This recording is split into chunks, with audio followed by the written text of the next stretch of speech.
being thrown at him. Professor, I want to ask you about your reaction to the indictment that came down last week, this superseding indictment.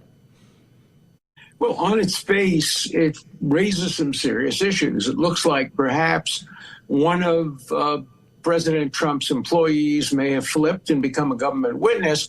But when you look closely at the superseding indictment itself, the most troubling aspects of it seem like they're double or triple hearsay, that this employee heard that that employee was told that the president may have said that he wanted the videos erased. That would be inadmissible in a trial unless the government claimed there was a broad conspiracy and it would come in under the conspiracy exception. But it's not obvious that the jury will ever hear that kind of hearsay statement, or if they heard it, that they would believe it. I didn't see anything in the indictment that has an eye or ear witness who says, I heard the president say that the tape should be erased. If there were such a witness, and if the witness were believed, that does constitute an obstruction of justice. But there's a long way between an indictment. As you know, a grand jury will indict a ham sandwich. They only hear one side of the story.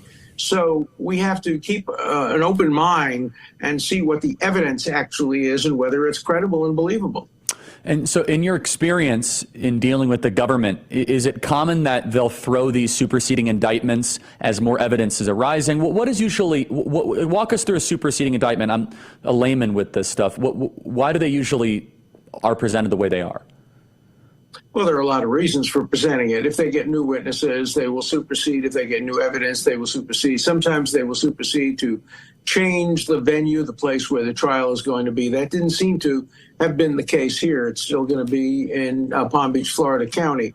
But it also can sometimes serve to threaten other defendants. After all, they did indict some new person, and they may want to flip him and turn him into a witness.